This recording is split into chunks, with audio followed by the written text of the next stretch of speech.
The single father hadn't expected anything special when he moved into that old house, but one night he heard a faint knocking sound coming from behind the cold basement wall.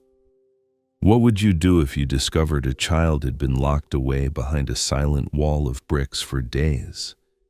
If this story touches your heart, don't forget to hit the subscribe button so you won't miss the next emotional journey. Leave a heart if you believe kindness can change a life, and comment below if you've ever witnessed or lived through a moment like Aiden's, because maybe, just maybe, your story will become someone else's light. Michael Reese set the last box down on the wooden floor and wiped the sweat off his forehead. Emily, his 11-year-old daughter, was placing her old school books one by one onto the new shelf.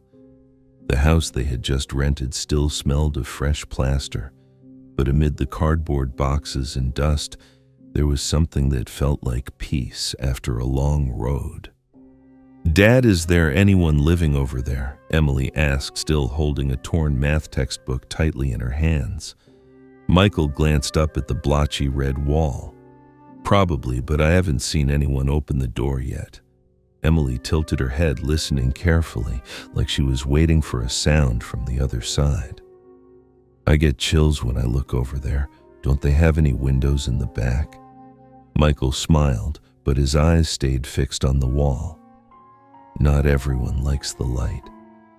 When the clock passed midnight, Michael shifted in his sleep eyes, still closed, but his ears already tuned to the quiet rhythm of the night, the wind, the trees. But this was different. 3 faint knocks sounded steady and unhurried, as if someone wasn't asking to come in but hoping to be found. He sat up, his breath heavy with sleep not yet shaken off. His feet touched the cold tile floor, bringing with them an unpleasant dampness. Michael carefully opened the back door that led into the yard. No light came on. No footsteps echoed, just a thick blanket of darkness. The branches near the wall stirred slightly, not from wind, but as if they were listening. The wall of the neighboring house still stood tall and cold, unchanged, and yet that stillness was what made him uneasy. No sound, no cat, no person, just the sense that someone had just stepped out of sight the moment he opened the door. Emily came outside holding a small plastic cup. "What are you doing, Dad?" "Maybe I just mistook it for a cat," Michael said. Emily frowned, her voice calm and firm. "No cat knocks 3 times like that, Dad. Only a person would." Michael turned to look at her eyes, about to speak, but stopping short. He placed his hand against the rough brick wall, letting the cold seep into his skin. In that moment, he felt like he was touching a buried secret, the kind silence uses to speak in place of words. Later, while taking out the trash, Michael noticed an older woman sweeping the sidewalk across the street. Her silver hair was neatly tied at the back of her neck, and her thick fabric dress hung down to her ankles. She gripped the broom with steady hands, each sweep falling into rhythm with the stillness of the old neighborhood where every paving stone seemed to have memorized her footsteps. "Good morning, Mrs. Carter," Michael said gently but with sincerity. She looked up, squinting. "You're the one who just moved in, aren't you?" "Yes." "Michael Reese. I'm at number 43. "I'm Helen Carter. That house right behind your back wall." Michael didn't get a chance to respond before she continued, her voice dropping into the tone of someone sharing an old, worn truth. "There's been something off about that place. For a long time." "You've heard something." "Not exactly, but not exactly nothing either. People stay quiet when they're afraid, and whoever lives in that house, they've been too quiet for too long." Michael felt an odd weight settle over their conversation as Carter kept sweeping leaves like it was a ritual she'd performed daily for decades. He lowered his head slightly, speaking just loud enough so the wind wouldn't carry it away. "So who lives behind that wall, ma'am?" Victoria Kane lives there with a husband who's hardly ever around and a little boy, but no one's seen that child's face in a long, long time." Her voice dropped further, as if she were afraid even the wind might overhear. Her words stayed in Michael's mind for the rest of the day. He pretended to read, to work, to chat with Emily like everything was normal, but that rhythm in his head kept returning to the sound. 3 knocks like a question placed gently into the night. That evening, once Emily had drifted into peaceful sleep, Michael sat quietly at the old kitchen table. He unfolded a worn sheet of paper beside a half-finished glass of water and began sketching out the corners of his backyard. Each line was drawn straight and firm until the pen reached the edge where it met the brick wall. Right then his hand paused, then trembled slightly as if the uncertainty in his heart had crept into the stroke itself. Michael let out a slow breath, as if the very question he'd been avoiding had pressed itself against his chest. "Maybe someone's waiting to be heard," he whispered, and then he wrote along the margin of the page, "Don't turn away." Because sometimes the ones who carry the deepest wounds are the ones who knock the loudest, not with their hands, but with the last bit of hope they have left. And only when the heart grows quiet enough can we hear the cry rising up from deep within another human soul. Mr. Joseph Whitaker carefully lifted each layer of parchment paper, scanning the warm trays of sweet bread. A fine layer of flour dusted his fingers, evoking memories that hadn't yet faded. On the wooden shelf nearby, a small radio played the steady, soothing voice of a female host reading a letter from a distant listener, her tone wavering with emotion like the smoke curling from an old kitchen stove. Back then, my father used to wake up even before the roosters just to bake a fresh batch of bread for me to take to school. But it was around that time our neighborhood started whispering rumors about a missing child. People said they heard sobs coming from behind some wall. Everyone assumed it was just some kid playing tricks, but no one ever checked. Thinking back now, I shiver. While I was stacking bread in silence, maybe someone was pleading to see the light just once more, tapping against bricks with all the hope they had left. Whitaker froze for a moment, his faded eyes suddenly lit. That story somehow stirred another memory in him. Michael Reese walked in just then holding a canvas bag with nothing inside but a notebook and 2 lemons. Emily trailed behind, stopping at the bakery counter, her eyes wide as she looked at the still warm conchas. "Mr. Whitaker, can I have the pink one, please?" Whitaker nodded, still half lost in thought. He turned to Michael. "You live near Victoria Kane's house, don't you?" Michael didn't answer right away. The question cut through the air thick with flour and familiarity. "Yeah, on the corner of Magnolia Street near the old auto shop. Why do you ask?" Whitaker leaned in slightly and lowered his voice. "Did you know she has a son?" Michael frowned. Emily was still trying to tiptoe for a better view of the oven. "I've heard mention of a boy, but I've never seen him, not even once." Mr. Whitaker snapped his fingers as if confirming exactly what he suspected. "It's been nearly a year. No one around here's seen him. I used to spot the boy reading at the upstairs window. Now, it's just silence." Emily suddenly looked up unprompted. "I think I saw a boy last night, behind the bars at the back of her house. But he didn't wave. He didn't move at all. He just stared." Michael turned to her. A strange tug pulled in his chest like someone was trying to send a message without words. "Are you sure you saw him, or was it just a dream?" "I'm not sure, Daddy. He was wearing a white t-shirt all dirty, but his eyes, it looked like he was just too tired." After dinner, Michael stepped out into the backyard, brushing his hand through the weeds growing wild at the base of the wall. He picked up a few scattered sticks, then crouched to clear some broken bricks lying against the fence pieces he'd always assumed were leftovers from some old foundation next door. He reached out to touch a patch of wall that looked recently rebuilt. Cold. The air outside was heavy with heat, but the brick there felt like it held onto winter. Michael took a coin from his pocket and tapped the wall 3 times. No answer, but then a faint sound like the hush of a breath being held. Emily came out with a new drawing. She sat down on the cement and placed it into his hand. "This was my dream last night. There was a door but no handle, and 2 big eyes staring out, like from underground." Michael looked at the drawing as though facing a memory he'd never lived yet knew too well.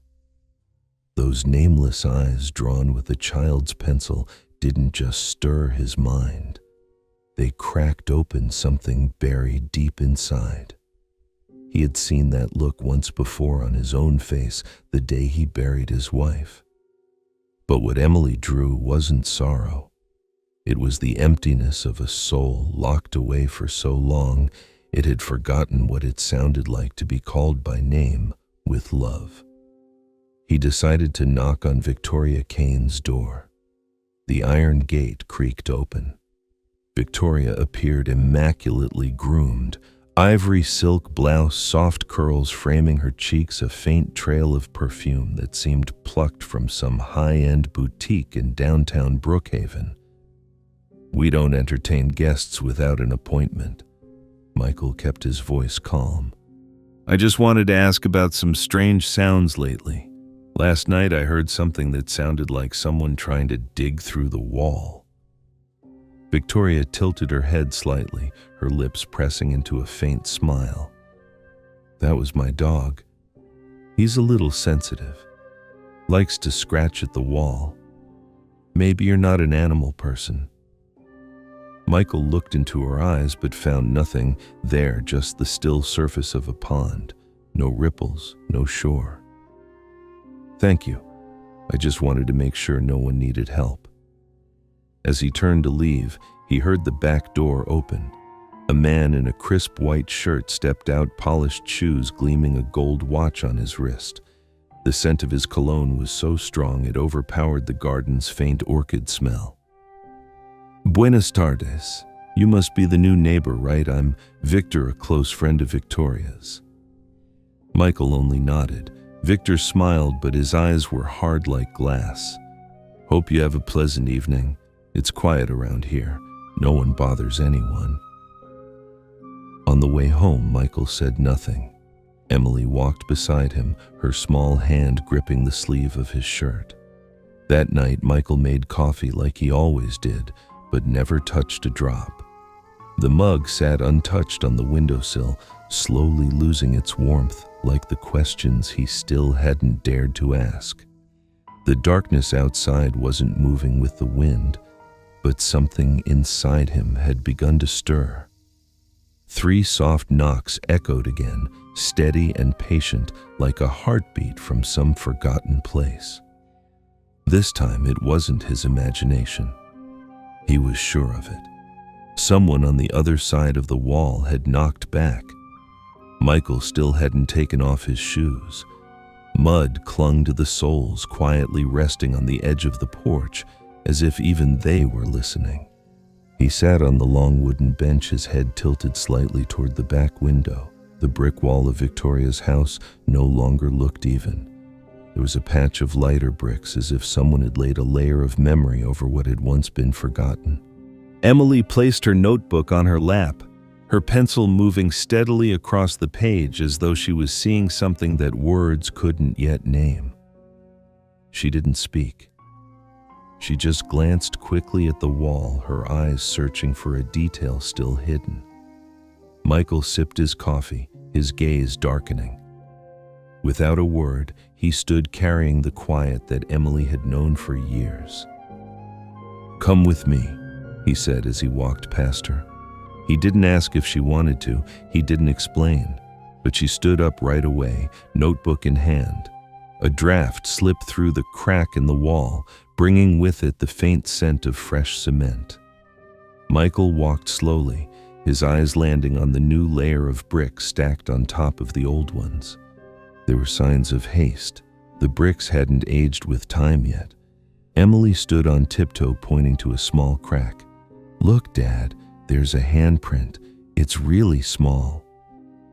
The silence stretched like it was waiting for a confession. Michael didn't respond.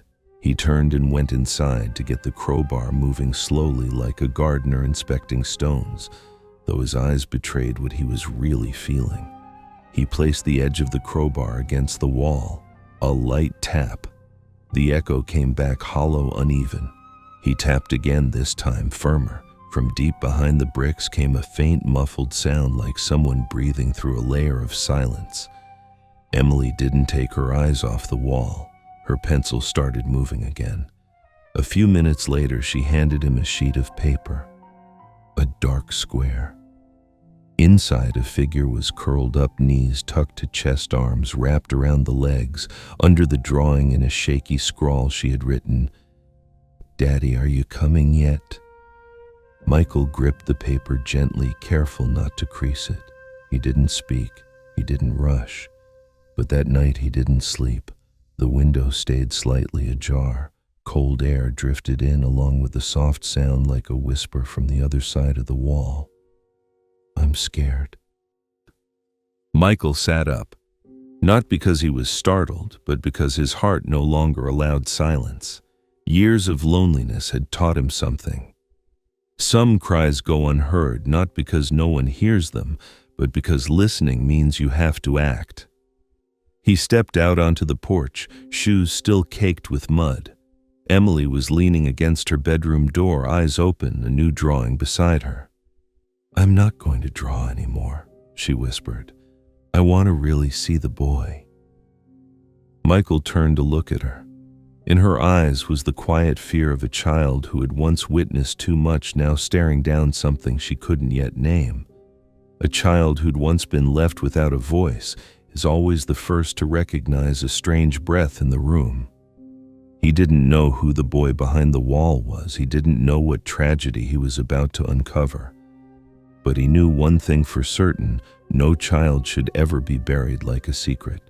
Many people stay silent to avoid trouble. But some, like Michael, have lived with silence long enough to know that even darkness has a voice, and that someone has to speak for those buried inside it.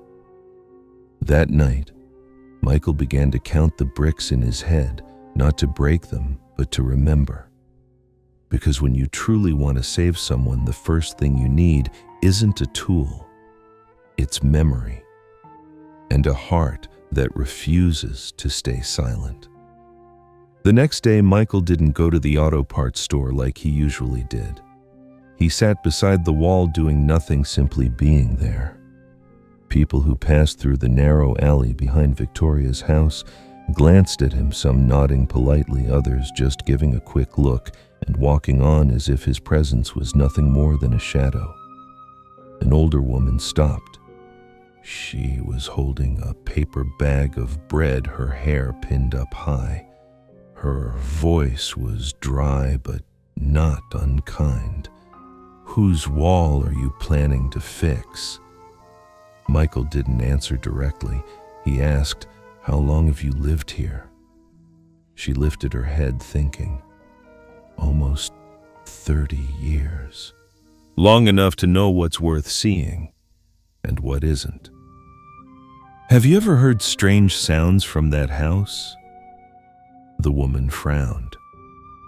"I've heard things.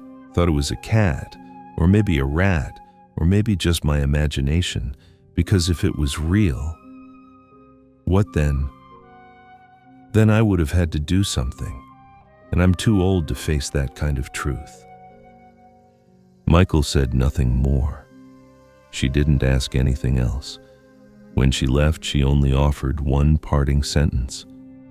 "Sometimes silence is a way to survive." But don't let it become a slow way to die, young man.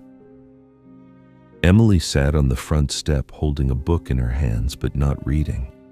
She looked at her father and asked, "Can we start now? I think I remember the number of bricks." "When did you start counting?" "From the first time I saw you stare at that wall without blinking." Michael gave a small nod. No one needs to teach children how to recognize worry. They just watch how grown-ups stay silent. He gently placed the crowbar against the 12th brick from the bottom. He didn't pry, just listened. And this time, the sound wasn't far away. A breath, faint but clear. Not the breath of someone sleeping, but of someone waiting. He set the crowbar down, took out his phone and opened the recording app. He tapped the red button once, not to make evidence, but to preserve the truth in case one day the truth was buried again. He whispered into the phone, but really he was talking to himself. "If there's someone on the other side, I won't give up, even if I'm alone." Emily placed her hand on his arm. She didn't say a word, but in that small hand was the strongest sense of unity he had felt since his wife passed away. That night, just as Michael lay down, a soft sound echoed. 3 knocks, then silence. No one spoke. There was no wind, only his heart skipped a beat, and in that stillness he knew a life was still hoping. It wasn't some grand gesture that followed, but a quiet pact between 2 souls who knew what it meant to be forgotten. Some walls aren't made of bricks and mortar. They're built from the world turning its back. But there are still people like Michael and Emily who are patient enough to listen even when the world chooses to walk away. The clock struck 3 soft chimes, each note dropping into the night like a small crack breaking through the thick silence. The city was still asleep. Pale yellow lights on the balconies clung stubbornly to the cold breeze as if refusing to surrender to the darkness. In the narrow room where light barely filtered through the worn wooden window frame, Michael opened an old notebook. Its pages faded with time. The scent of damp paper mixed with aged pine brought memories rushing back. He didn't read right away. Instead, he let his fingers glide gently across the pages as if tracing the breath of someone he had lost. On the last page, a line of faded ink still held its quiet tenderness. "Sometimes the only way not to lose yourself is to help someone else find themselves again." He closed the notebook. The room seemed to drift as if the past still hadn't let go. Outside, a faint clatter came from the neighboring house, the wooden shutters tapping gently in the wind. Michael closed his eyes and let the images from years ago resurface. Back then, he had once gotten involved in a case. A skinny little girl, underfed with dark circles under her eyes, lived with an aunt who regularly hit her. Michael called the police. But soon after, the aunt turned around and sued him for defamation and slander. Everything flipped in just a few days. At the time, his wife was pregnant with Emily. She lived in fear, suffered from sleepless nights, and eventually fell ill. The doctor said it was a mix of stress and exhaustion. She passed away just before Emily's 3rd birthday. Silence was what Michael chose in the years that followed. Silence to survive, to raise his daughter, to avoid confrontation. But some nights, the dreams of that little girl returned. And this time, the face in the dream had a different name. It was Aiden. Emily sat at the table, her gaze drifting toward the wall where the kitchen light cast a soft, blurry streak. In her hands was half a cold concha, her fingers dusted with sugar crumbs she didn't seem to notice. The question came out like a sigh, not directed at anyone in particular, but sinking deep into the heart of whoever heard it.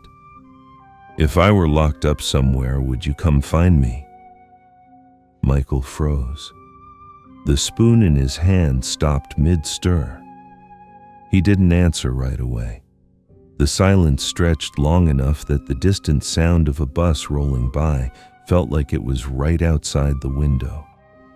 He turned his eyes from the glass and looked at his daughter. I wouldn't wait until the second night. Emily lowered her head, saying nothing. She gently placed the rest of the pastry in her mouth and chewed slowly as if trying to swallow down an unspoken thought. Michael got up and placed a hand on her shoulder. The warmth of his palm in that quiet moment was a promise that didn't need words. It wasn't a casual reassurance. It was the kind of heavy silence shared only between those who had known loss with no name to call it. That night, he didn't sleep. Around 1 a.m., Michael opened the last drawer in the kitchen. He took out a damp cloth, a bottle of water, a flashlight, and the crowbar he hadn't touched in years except to fix the roof. He didn't tell anyone, didn't leave a note, didn't say goodbye. He quietly closed the back door behind him, leaving the kitchen light behind, and stepped through the night past 2 neighboring houses. Dry leaves rustled in the wind, brushing against scattered papers along the narrow path that led to the overgrown lot behind Victoria's house. The air wasn't exactly cold, but each gust that slipped through the broken bricks made the tips of his fingers sting, as if to remind him that sometimes life begins in the sharpest kind of pain. The outline of the old cellar was still visible. Michael knelt down and traced the uneven row of bricks that had been clumsily repaired. The mortar hadn't fully hardened. Someone had tried to hide something in a hurry. The first clang of the crowbar against brick echoed like a deep breath in the night. He didn't strike hard, just slow, deliberate movements, as if behind the wall was not concrete but a living heart. Each brick came loose with a puff of dust, releasing the musty scent of forgotten air. Sweat beaded on his forehead. Michael wiped it slowly with his sleeve and kept going. Every stroke of the crowbar didn't just break through stone, it chipped away at memories he had buried within himself. He could no longer tell the difference between the breath of the present and the echo of things that once shattered his heart. But he knew one thing for sure: going back was no longer an option. Then he stopped.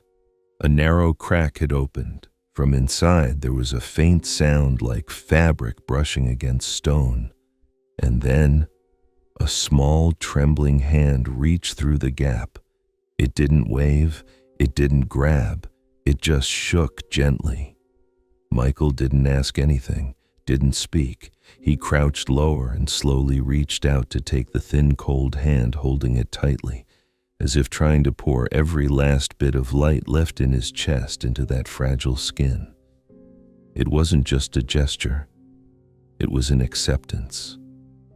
From that moment on, he would not turn away again. A pale, dust-covered face emerged from behind the broken bricks. The boy's arms were still wrapped tightly around an old stuffed bear, its fur discolored and torn in several places. His clothes were smeared with mud, and his small body gave off a musty odor, tinged with something sour. His eyes weren't wide open, just dull and unfocused, as if he couldn't quite believe what he was seeing. A faint sound escaped from his cracked lips, barely above a whisper. "Please don't take me back there." Michael pulled the child into his arms, wrapped a towel around his body, and gently brought a bottle of water to his lips without forcing him. He simply waited. The boy took a few small sips, then leaned his head into Michael's chest. He didn't cry. He only whispered, "My name is Aiden. I don't remember how long it's been, but down there was no daytime." Under the gray sky, a clock somewhere in the neighborhood struck the hour. It wasn't 3 o'clock anymore. It was the moment a human being began to step out of fear. Michael looked at the boy sleeping in his arms and thought to himself, maybe surviving isn't about forgetting the past. Maybe it's about helping someone else walk out of it together. The clock ticked slowly in the silence. No one in that house paid attention to time anymore, not since the door had opened and a fragile soul stepped through it. It wasn't a cold night, but the air inside still made your skin prickle, like walking into a room that had kept a secret buried for far too long. Michael closed the wooden door behind him. His old coat was now draped like a temporary cloak around the small, trembling shoulders beside him. Aiden still didn't dare lift his head. He didn't cry, didn't speak. He just clung to the hem of the man's shirt and followed every step as if the smallest movement might shatter everything.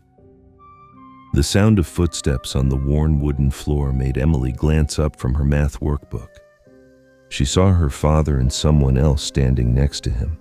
A small frame, bare feet caked with mud hair, tangled like scorched grass, wide eyes that didn't look at anyone, just fixed on the rug. Emily stood up, stunned. "Dad, who is that?" Michael didn't answer right away. He knelt down and removed the boy's canvas shoes, revealing toes turned bluish. Not from the cold, but from too long spent with no one caring where those feet had gone or if they'd ever come back.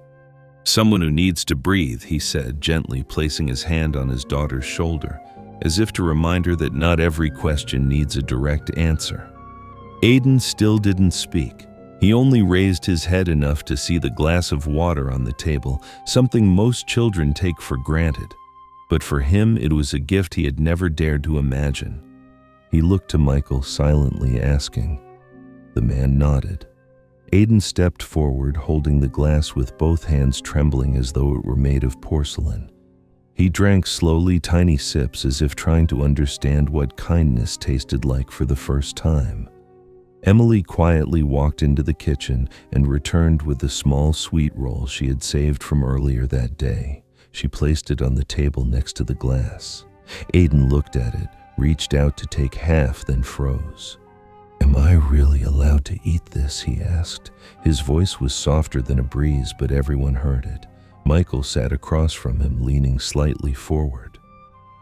"You don't have to ask for permission to eat here. You don't have to ask before you exist." Aiden ate quietly, slowly, not chewing too loudly, not rushing. Emily sat beside him, took a few napkins and pushed them toward him. "What's your name?" she asked gently. The boy looked up, blinking a few times as if trying to figure out whether he was dreaming. "Aiden. Walker. But I don't have a last name anymore." Michael narrowed his eyes. He looked at Emily, then back at the boy. "What do you mean you don't have a last name?" Aiden hesitated, like no one had ever asked him that with any real care before. "My stepmom said I don't need one, because people with last names are the ones someone remembers." The word slid across Michael's heart like a thin blade. A man who had lived with loss his whole life knew that kind of pain too well. He stood and walked to the landline, pressing a number he knew by heart. Dr. Rachel Monroe speaking. "Rachel, it's me." "Michael, I've got a situation. Urgent. A boy, maybe 9. He needs to be seen right away." "Is this the old address? I'm on my way." By the time Rachel arrived, the quiet had swallowed the small street outside. She didn't show up looking like a typical expert. No clipboard, no fancy equipment, just a plain cloth bag filled with worn-down pencils, a stack of fresh paper still smelling faintly of wood, and an experienced gaze that never judged anyone for the dirt on their clothes. She sat down on the floor right in front of Aiden. "Would you like to draw something, or maybe hear a story?" Aiden didn't answer. He looked at the pencil, then looked over at Emily. The girl gave a small nod. Aiden hesitantly reached for one but didn't start drawing.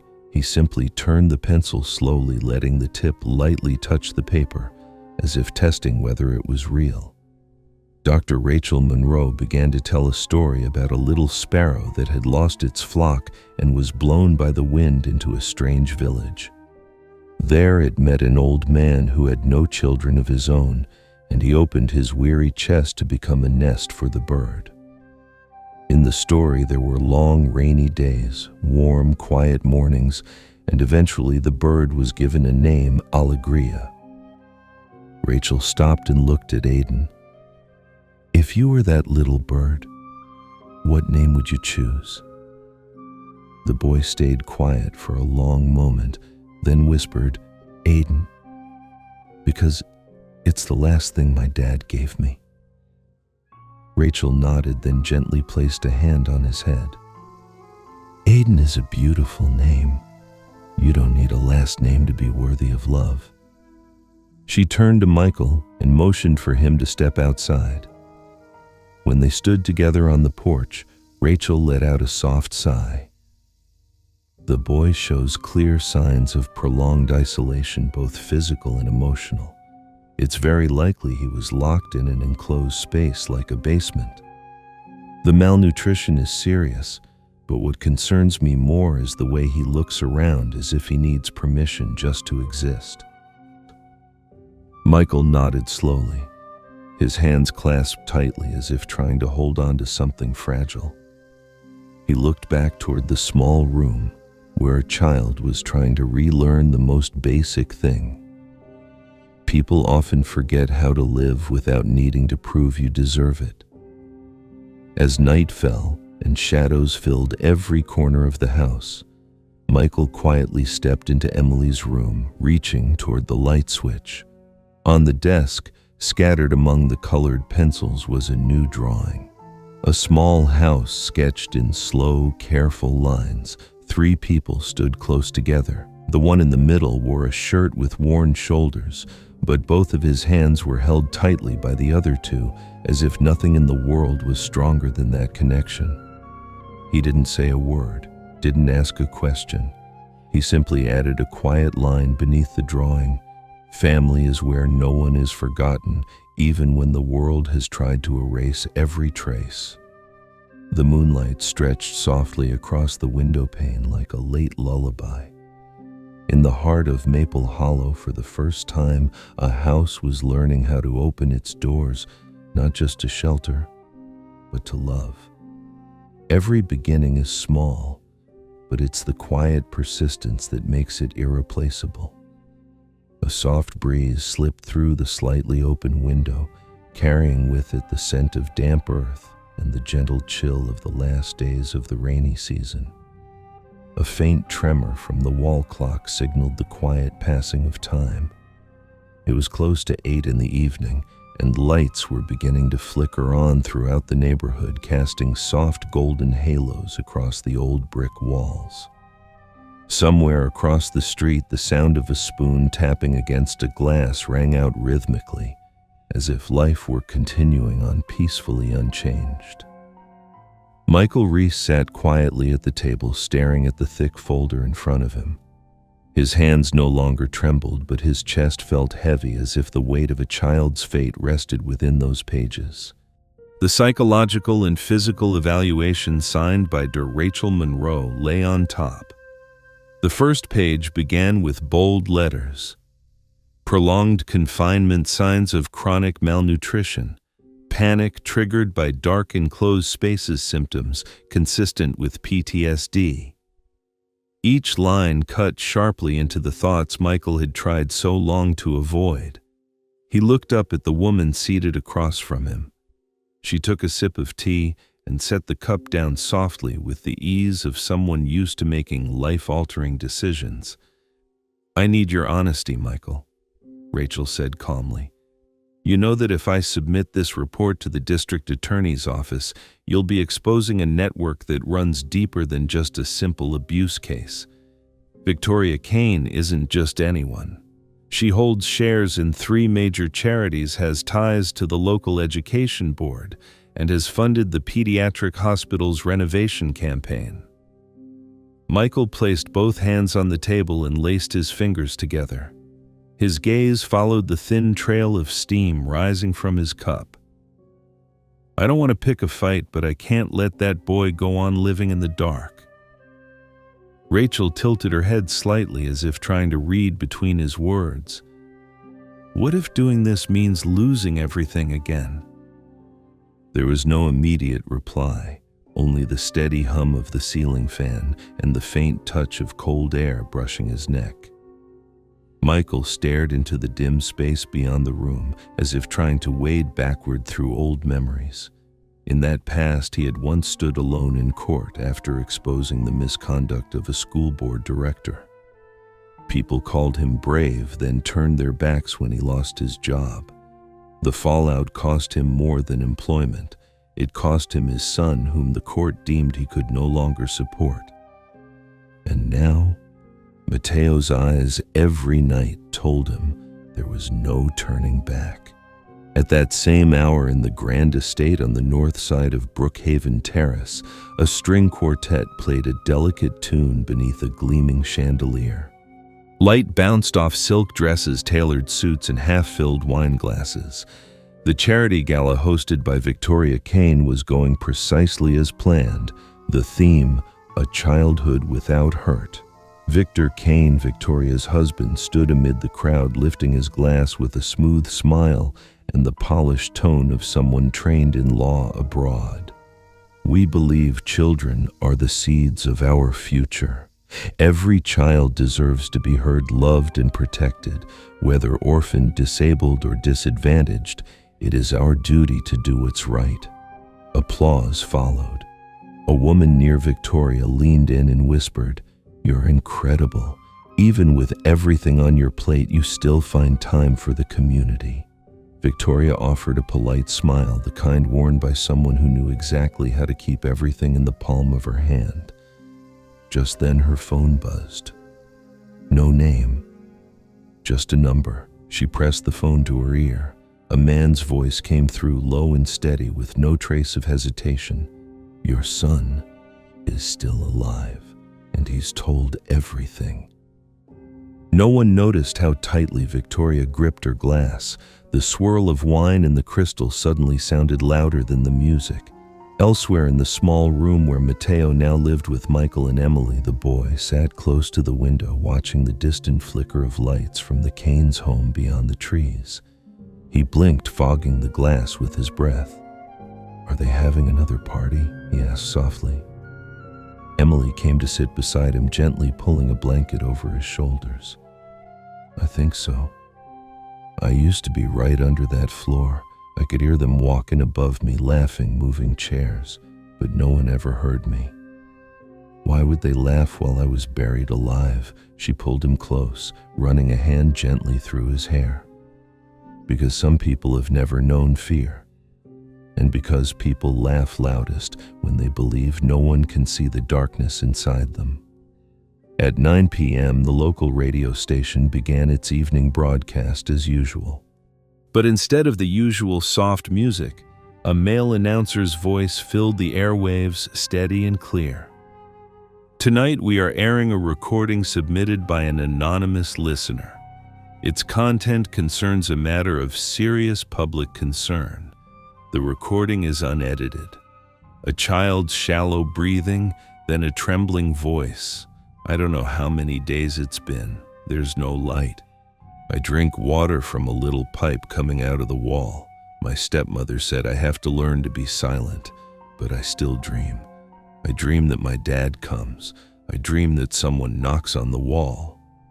Letitia dropped her wine glass. The guests turned to look. Victor stammered, "What was that?" The announcer's voice continued. "These words come from an 8-year-old child who survived after being locked underground for many months right here in Brookhaven Terrace. Please take a moment not just to listen, but to feel with the heart of someone who knows what loss truly means." In that moment, the room fell completely silent. Not because the music had stopped, but because the truth had just been uncovered. Those who once chose silence began to whisper the child's name. And in the middle of the night, someone finally wept, not the victim, but the ones who could no longer pretend they hadn't heard. The wooden clock hanging in the middle of the old dining room ticked past 9. Outside, sparrows scattered from the rooftop after a morning rain, leaving drops that slid down the edge of the window pane. Something felt different in the morning air. In Brookhaven Terrace, residents sat on their porches holding cups of black coffee, eyes fixed on the pages of the newspaper just delivered. No one said anything, but the change in their faces was clear. The front page headline, bold and consuming, half the page read, "Boy found locked in basement for nearly a year. Single father discovers and rescues him." Below was a distant photograph of a man holding a frail child in his arms, a broken brick wall wide open behind them. Michael Reese's face wasn't clearly visible, but the way he held the boy and looked at him was enough to stir something long buried in the hearts of this small community guilt. Michael wasn't reading the paper. He sat in the kitchen, quietly stirring milk for Aiden. The boy was still asleep. Emily stood by the door holding a warm cotton towel. They didn't speak. In this house, silence had taken the place of questions too heavy to ask. The doorbell rang shortly before 10. An elderly woman, thin as a twig, stood outside. In her hand was a small bouquet tied with an old ribbon. She spoke without meeting his eyes. "I used to walk past that house. More than once I thought I heard knocking, but I told myself it must have been my imagination. If I'd gone back, maybe." Her voice caught. She handed the flowers to Michael and walked away. He stood there for a long time before placing the bouquet into a glass vase Emily brought out. It sat on the table beside a worn tablecloth. In the dim midday light, the drooping petals looked like apologies that never found words. Not long after, a group of students from Oregon State University came by.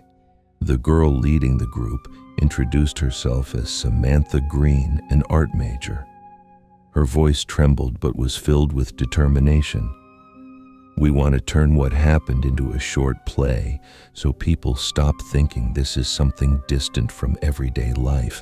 We'll change the names, but the meaning can't be replaced." Michael just nodded. He didn't know how else to respond. Before leaving, Samantha handed him a letter. In it was a line that read, "If a child can be forgotten in a place where people drink their morning coffee, then none of us has the right to stay silent." At a cafe on the other side of town, Victoria Kane sat across from her lawyer, Lawrence Bishop. A draft of the press statement lay on the table. She tapped her nails against the glass of water, eyes cold as stone. Bishop, a man in his 50s with slicked back hair and a red tie, smirked. "The news is spreading too fast. We need to hit back. I'll say Michael Reese trespassed and kidnapped a minor. If needed, I'll present proof he has a record tied to a custody dispute." Victoria's lips curved slightly. "Make sure the public sees me as the victim, a mother who's been slandered." The press conference was private, but still attracted dozens of reporters. Bishop stood before the cameras, speaking clearly. "My client, Mrs. Victoria Kane, has suffered damage to her reputation. Mr. Michael Reese had no warrant, illegally entered her property and removed her ex-husband's child without permission. This is kidnapping. We will pursue legal action."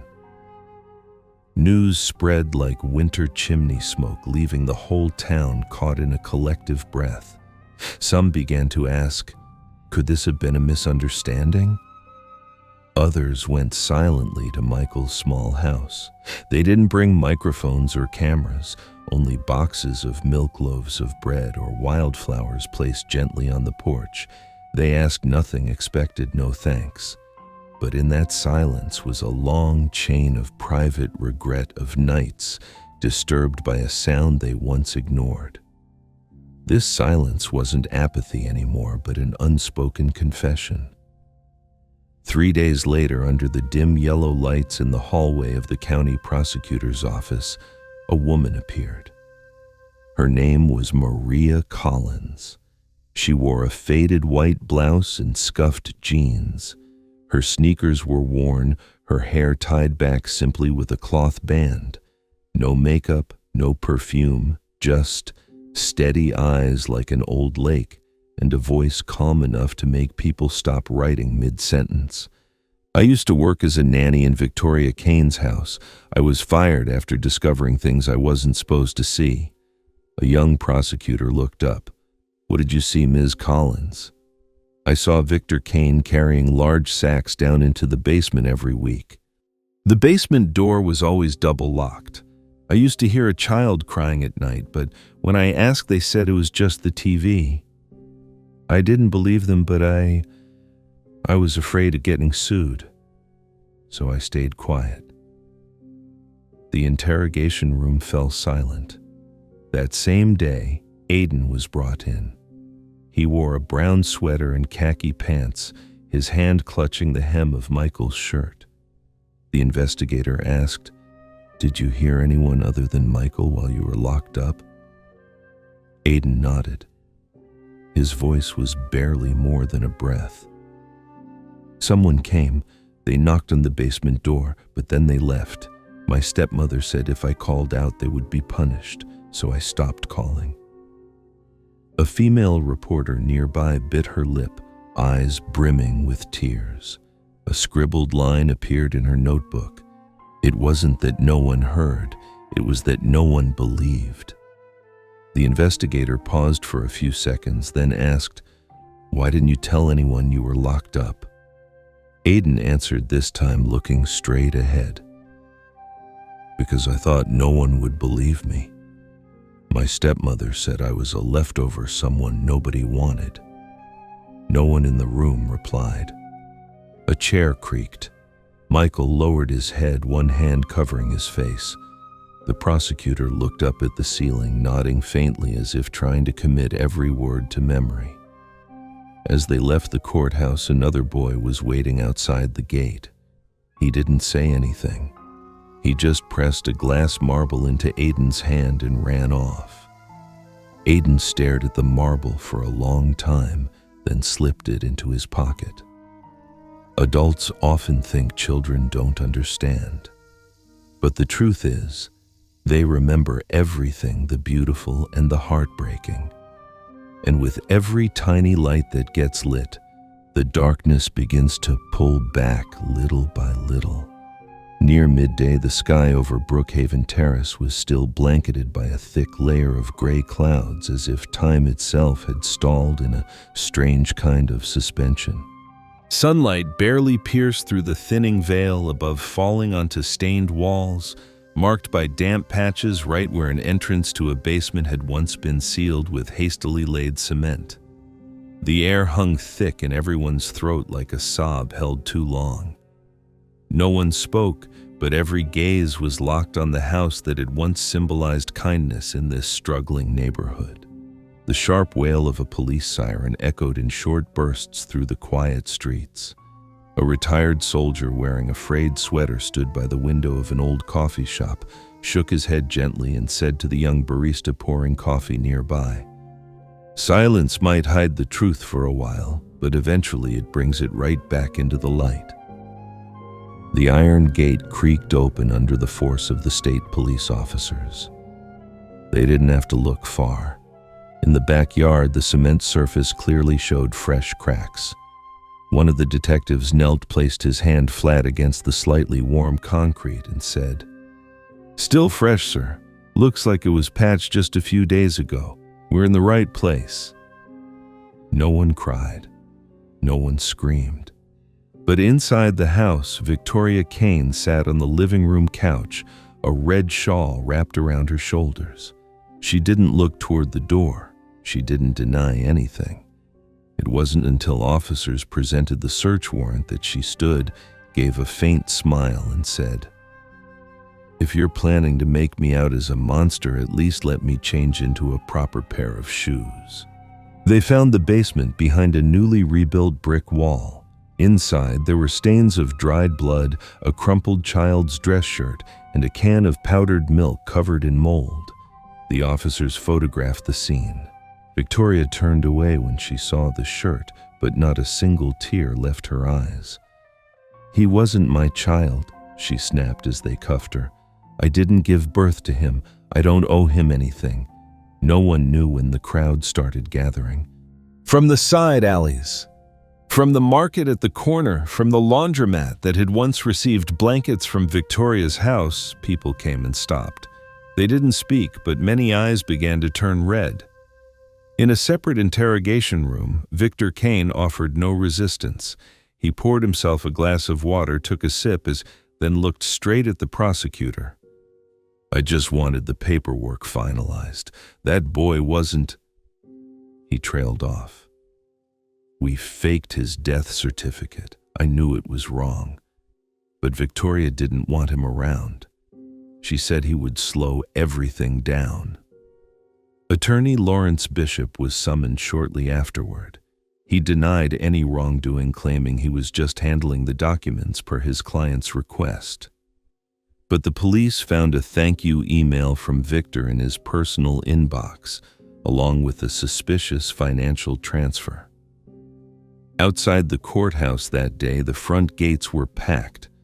A woman in her 50s, clutching a wrinkled newspaper, slammed it against the iron railing and shouted bitterly, pretending to be a saint to collect charity, all while locking up a child like some discarded object. A man in a utility company jacket stood on the courthouse steps, eyes red, his voice cracking with anger. "I did electrical work in that house. Less than 2 weeks after the boy's father died, they threw a big party like they were celebrating something." Michael stepped out from the side gate, holding Aiden's hand tightly. The boy wore a white dress shirt that Emily had carefully ironed. Emily said nothing, just wrapped one arm around Aiden's shoulder and the other around Michael's arm. They didn't push through the crowd, didn't lower their heads. They walked straight ahead, passing the silent onlookers. A young reporter made his way through the crowd, his eyes still clouded with uncertainty. He raised the microphone, his voice slightly choked but strong enough to be heard in the hushed atmosphere. "Do you think what you did changed the course of someone's life?" Michael glanced at Aiden, then answered in a steady, quiet voice loud enough for everyone nearby to hear.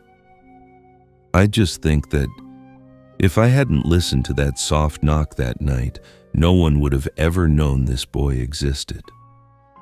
No one replied, but just as they reached the curb, an elderly man with silver hair wearing a worn wool coat stepped out from the crowd. He didn't say much. He simply placed his wrinkled hand gently on Michael's shoulder and spoke with a raspy voice. "Thank you for not turning away. A lot of people step over pain like it's just a puddle never stopping.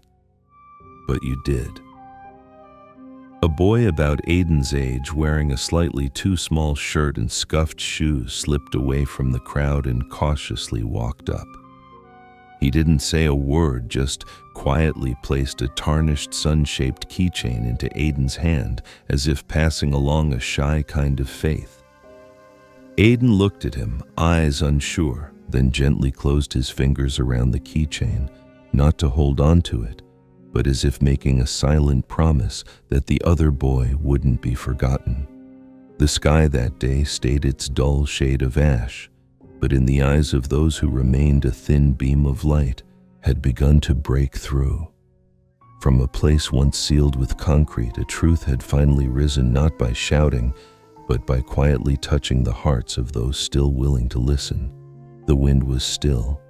On the old mahogany window frame, the dim glow of an oil lamp cast a soft light over an unfinished painting on the table. The pale blue hadn't fully dried yet, as if the sky itself was waiting for someone to make the final stroke. In the corner of the room, sheets of blank paper had been carefully pressed together, still carrying the faint scent of fresh pulp. There was no ticking clock, no alarm. Only a silence long enough for someone to realize they were standing at the beginning of something. Emily stood quietly for a long moment after hanging the official guardianship certificate inside a small frame on the wall. She gently ran her hand along the glass edge as if soothing a memory that had just found its place. Aiden now had a last name, a real one, and it belonged to the person who chose to protect him, not the one who had locked him in the dark. Michael didn't say anything. He simply placed 2 blank sheets and 3 small paintbrushes on the table. "What do you want to paint today?" he asked. Aiden blinked. He looked toward the window where the light gently poured in. "I want to paint the sky, a sky with no walls, no locks." Emily placed a hand on his shoulder. "Then let's start with the light, and then paint the things that never existed in that dark room." On the white paper, Aiden gently brushed out a ribbon of soft blue.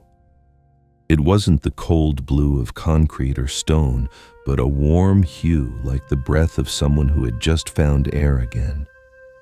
After a while, he looked up, dipped into the white paint, and touched it gently into the center of the open sky. Emily didn't ask anything. She quietly sat beside him, then reached out and drew a small figure between 2 taller ones. All 3 were holding hands like a silent dot of hope meant to be preserved. Below it, in neat handwriting, he wrote, "Aquí empieza la vida." Michael paused in the doorway, his eyes quietly following the movements of the 2 children. He didn't step in as if his very breath might disturb the calm radiating from the unfinished painting. After a moment, he slowly walked over, his deep voice breaking the silence like a gentle note in a new melody. "Where should we hang it?" Aiden didn't answer right away. He looked at the painting, then turned to Michael. "Next to my new birth certificate." A new idea sparked quietly inside Michael. That night he walked back to the old house. The wooden gate was slightly ajar. The cacti along the path still held their shape after all these years. He stepped into the yard and it felt like returning to a memory he had never lived himself. But Aiden had. He didn't demolish the basement. Michael had just a section of the wall removed, leaving the rest intact as a place for telling the story. Not a museum, but a quiet room just big enough for 10 people to sit together. He placed 3 wicker chairs inside a stack of blank pages, some paint boxes, and a small sign that read, "Not all walls are built to confine." Emily asked, "Why not tear the whole thing down?" Michael answered, "Because the darkness is a real part of this world too, but it takes light to tell the story." News spread quickly. A week later, the first group of students arrived. They came with Ms. Helen, a woman in her 60s carrying sweetbread and lemonade. They didn't come to pity. They came to listen. Aiden stepped forward, pausing under the quiet gaze of everyone in the room. He held a folded piece of paper, then slowly opened it as if unlocking a door that had been closed for too long. His voice was steady without hesitation, but every word still carried a thin mist that hadn't yet cleared with the morning light. "I used to be locked in here. There were no voices. I didn't think I was a person anymore. But then someone knocked on this wall." A little girl in the front row raised her hand. "What did you think when you heard the knocking?" Aiden looked over at Michael, then back again. "I thought, if someone could knock, maybe they could hear me too. And I was right." No one moved, as if the entire room was holding its breath to take in something real. Ms. Helen quietly dabbed her eyes with a handkerchief. A round-faced boy stepped forward from the chairs without saying a word. He took Aiden's hand and pressed his forehead to his shoulder in a silent hug. Another child nearby turned his face away, then whispered, I'm glad he's still here. Really glad." It was a hug without words, but it carried everything a person needs to know. They have not been forgotten. That evening, back at home, Aiden pulled out the painting from that morning. He added a small circle above the 3 people. "Is that the sun?" Emily asked. Aidan shook his head. "No, it's faith. Without faith, the sky is just an empty color." Michael sat down and pulled both children into his arms. He didn't cry, but there was something in his eyes that people only see in those who have lost everything once. He whispered, "We can't change what happened, but we can begin a life where we don't have to hide anymore." In a world where kindness is often seen as naivety, patience is the quietest form of courage. And in a place that was once sealed by brick laughter could now be heard again, honest, human, and new. The first painting showed a sky, then came others. One child drew a house full of flowers, another a door wide open, and one wrote, "No darkness lasts forever." The basement was no longer a prison. It had become a space that sparked something people don't learn from books: life, hope, and the quiet beauty of someone who chose not to give up. The last light of day slipped through the wooden slats, casting thin golden stripes across the ash-colored floor. Outside, the faint calls of evening vendors mingled with the scent of grilled corn and basil, stirring memories of a house that had once felt frighteningly empty.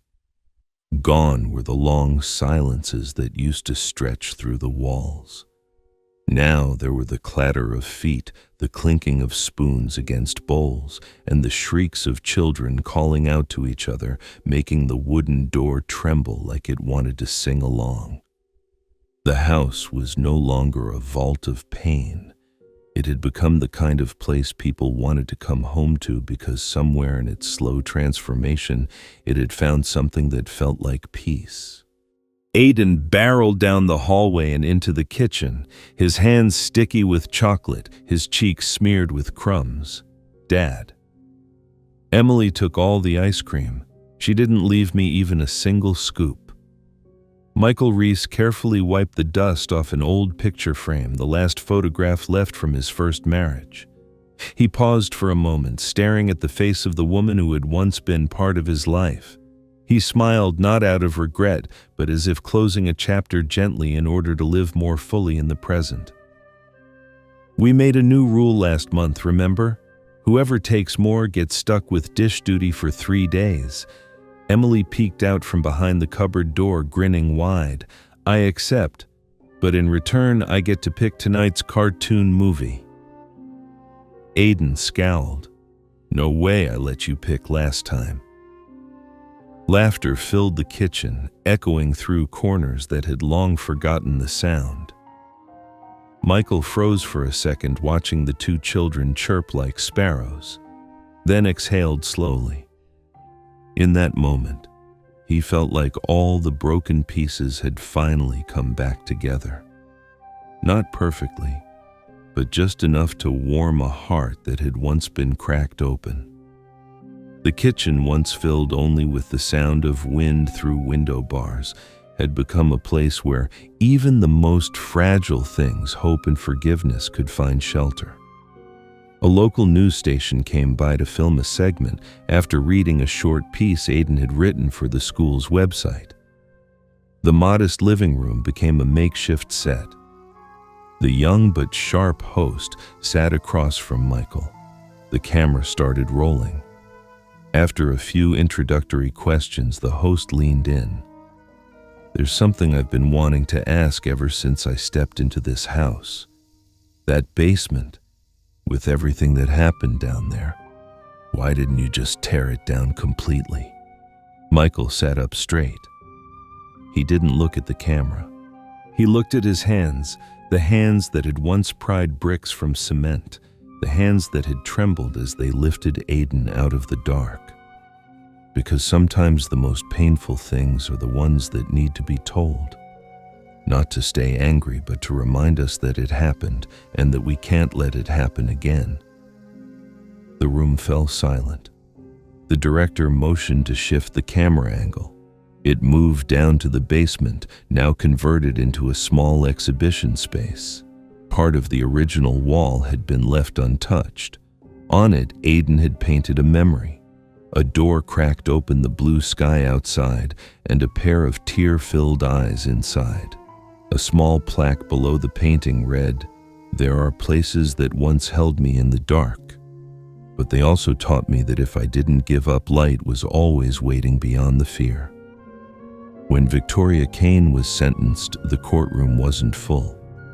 Just a few representatives of the law, 2 journalists and a public defender.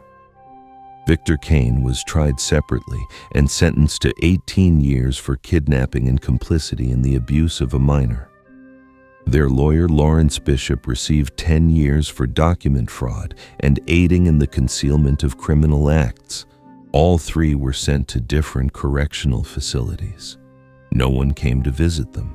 Not a single article followed up on their lives. At a desk in the corner of the house, Aidan hunched over a blank page, writing slowly each word as if he were listening to his own heartbeat. No one asked him to write. No one told him he had to. But for the first time in his life, he felt he had the right to speak. He wrote because he needed to hold on to something he didn't want to lose. "I used to be the boy no one called by name. I was afraid of light, of footsteps, of silent nights. But then I heard a different voice, felt a different pair of hands, not pushing me down, but pulling me out. Now I am Michael Reese's son. I am alive. I have a family." Emily sat on the edge of the table, quiet the whole time. When Aidan finished his final sentence, she handed him a glass of lemonade. Her voice was soft. "You don't have to be scared anymore. No one here is going to leave you behind. You're family now." Michael stood silently in the hallway, leaning against the faded wooden frame of the door. The curtain swayed in the early summer breeze, casting familiar shapes across the floor like the day he first stepped into the house. From the far end, the laughter of 2 children floated through the air, as gentle as music he never thought he'd get to hear. He didn't say a word. There was a small crease by his eye that had never faded, but today it wasn't the mark of sadness. It was proof that people could get through it. Not by forgetting, but by living with it a little softer each day. Some wounds never fully heal. But when someone chooses to sit with you while you can't yet walk, that's what makes life meaningful. Maybe all of us have once believed that the silence of society is the most frightening thing of all. But in this story, it was a single voice that shattered the darkness for a forgotten child. Michael wasn't a hero. He had no cape, no superpowers. All he had was a heart that still hurt when it heard someone cry in the dark. And the miracle was sometimes one good person not turning away is enough to save a child from the quiet kind of despair. Aidan, once the boy locked away beneath the earth and erased by the world, had been rescued not just by action, but by patience, gentleness, and unconditional love. He once had no name, no future. Now he had a family, laughter, and mornings filled with hope. The guilty paid their price in the end. No one visited them, no one remembered them with sorrow. But the good, the ones like Michael, were etched into the heart of a child, in Emily's grateful eyes, in every laugh that echoed through that old kitchen.